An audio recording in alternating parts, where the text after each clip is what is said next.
servicio de compliance consiste en verificar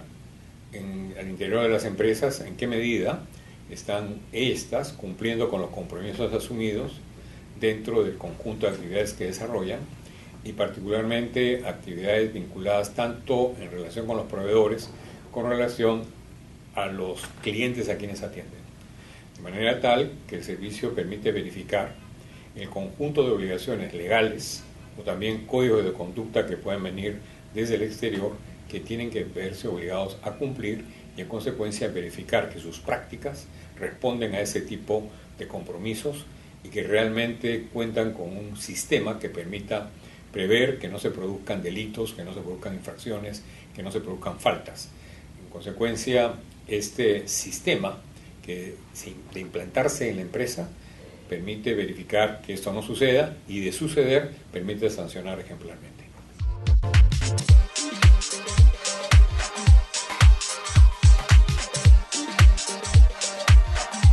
Bueno, este servicio hoy día yo diría que es trascendente, toda vez que, como todos conocemos, se está viviendo en nuestro país un clima muy alto de corrupción. Probablemente ha habido corrupción antes, pero gracias a las delaciones que se han producido con el famoso caso Lava-Jato, donde involucraba a varias empresas brasileras, se ha podido identificar y conocer fehacientemente en qué ha consistido este grado de corrupción. Sin embargo, la corrupción existe en muchos casos de diferentes tamaños y diferentes dimensiones, y recientemente la Defensoría del Pueblo acaba de hacer un informe, no hace más de un mes, donde ha identificado a lo largo del año, del tiempo que va haciendo este análisis, más de 33.000 casos de corrupción, de los cuales 12.000 son de peculado y 4.000 están referidos a colusión. Estos casos que menciono de 33.000 están en proceso, es decir, proceso de denuncias y de inicio de acciones penales o administrativas según corresponda. Y además hay que tener en cuenta que, de acuerdo al propio informe de la Defensoría, este conjunto de casos de corrupción equivale más o menos a 12.600 millones de soles en pérdidas, es decir, 10% del presupuesto nacional. Nos imaginamos la cantidad de obras que han podido concluir con este dinero, la cantidad de servicios que se han podido dar en favor del pueblo con este dinero, y por tanto, como podemos advertir, resulta indispensable en nuestro país que se inserte dentro de las empresas estos programas de cumplimiento de compromisos. Y por eso NPG ha considerado como un reto poder ofrecer el servicio del diseño del programa de cumplimiento al interior de las empresas.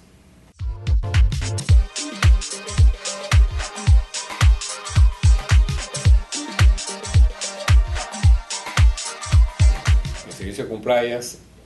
implica un proceso que se inicia con una consultoría que nosotros ofrecemos en 4 etapas. Una primera etapa es tomar un conocimiento claro y fehaciente de los procedimientos que se desarrollan al interior de una empresa, tanto al interior per se como también con sus proveedores y sus clientes. Y esos procedimientos los identificamos versus las normas legales y los compromisos que ellos han asumido, tanto a nivel interno como a nivel internacional. A partir de ahí hay un segundo paso que es fundamental, que es el mapeo de riesgos, es decir, identificar cuáles son los riesgos que pueden generar corrupción, que pueden generar colusión, que pueden generar actos en contra de las normas establecidas y de los compromisos asumidos, que no necesariamente son de carácter penal, pueden ser de carácter administrativo y simplemente faltas, o simplemente aquellos que pueden generar un alto daño a la reputación de la empresa.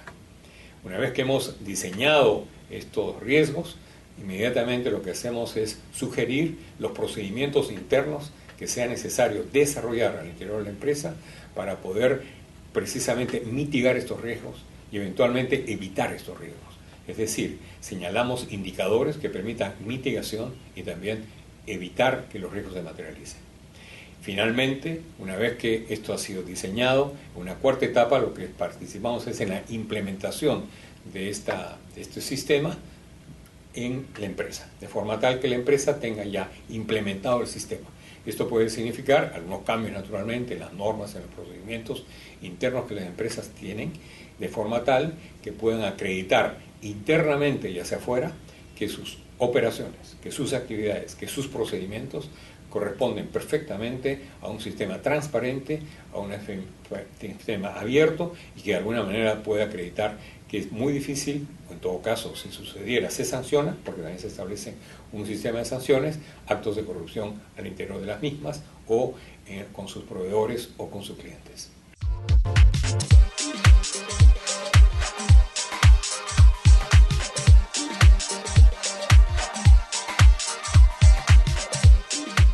Pero por otro lado también, acá hay empresas en nuestro país que, como es natural y muchas veces como consecuencia de exigencia de sus principales, cuentan ya con programas de cumplimiento. Lo que nosotros hacemos en este caso es que, conociendo la realidad peruana, conociendo la normatividad interna, teniendo la alta experiencia a lo largo de los procesos, desde el inicio de un proyecto hasta que el proyecto concluye, durante toda su etapa de ejecución y finalmente en la forma de solución de disputas o de controversias, todo este proceso que NPG maneja de hace más de 21 años, es que podemos identificar los riesgos adecuadamente, señalar las medidas de mitigación adecuadamente, pero además, a raíz de ello, evaluar los programas que ellos han insertado en el país, producto de las exigencias de sus matrices. Y en consecuencia, participamos también en la evaluación de los programas de cumplimiento de las empresas grandes, empresas muchas veces sucursales de multinacionales.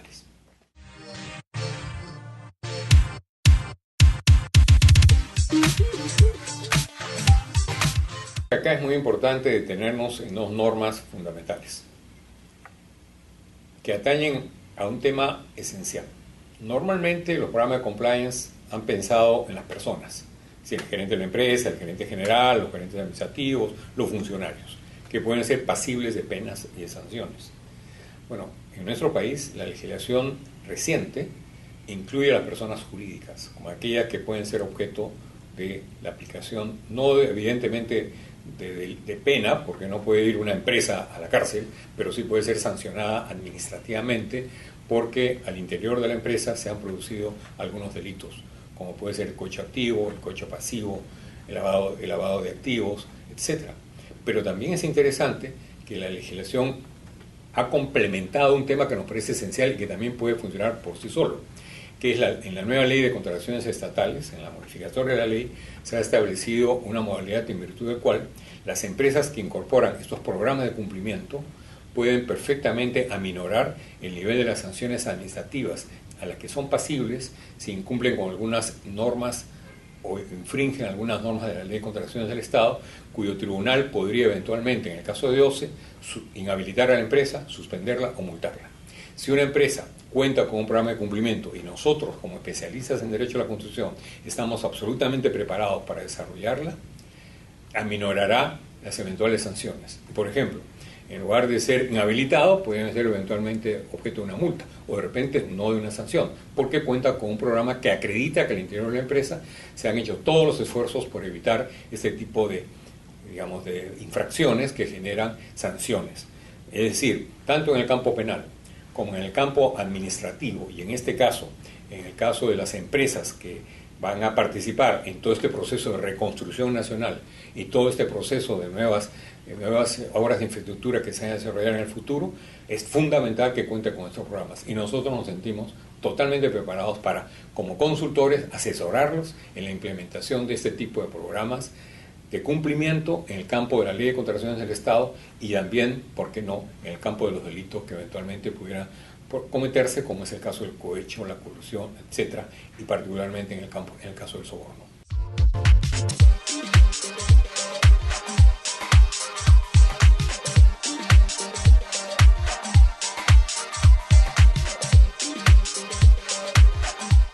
Más aún, consideramos que hoy día nos encontramos en un momento crucial en nuestro país. No solo se trata de reconstruir físicamente lo que ha sucedido a raíz de los huaicos y las inundaciones, sino también reconstruir moralmente al país. Y esa reconstrucción pasa precisamente por desarrollar programas de cumplimiento donde las empresas incorporen sistemas de gestión antisoborno que les permita acreditar ante terceros que son capaces de desarrollar en nuestro país sistemas que vayan adelante sin necesidad de coimas, sin necesidad de pagos por debajo de la mesa, en otras palabras, sin necesidad de corrupción. Nuestro gobierno ha dicho con claridad que pretende desarrollar esos procesos sin corrupción. Y una de las fórmulas ideales para que esto no suceda es incorporar en las empresas, por convicción y no por imposición, sistemas de gestión antisoborno. Y nosotros creemos que estamos preparados en el país para hacerlo. Y para eso existe el ISO 37001, para eso existen algunas leyes en nuestro país, particularmente la Ley de Contrataciones del Estado, que así lo ha establecido, y el decreto legislativo que entrará en vigencia el próximo año, que así lo ha establecido en caso de delitos de cohecho activo, cohecho pasivo, etcétera, que permitirán que las empresas acrediten y nosotros los peruanos podemos recuperar confianza en ellas, y que se ha perdido considerablemente en estos tiempos, gracias a que han implantado en sus empresas sistemas de gestión antisoborno. Sin embargo, estos sistemas no funcionarán si es que la moral y la ética no se convierten en un medio de vida normal del ciudadano, no solamente del ciudadano que trabaja dentro de las empresas, sino que nosotros mismos, cuando adquirimos, compramos, vendemos o damos servicios, debemos acreditar aquella transparencia que de una vez por todas recupere confianza en nuestro país, recupere legitimidad en nuestro país, que hoy día consideramos que es esencial. Reconstrucción física, pero también reconstrucción moral.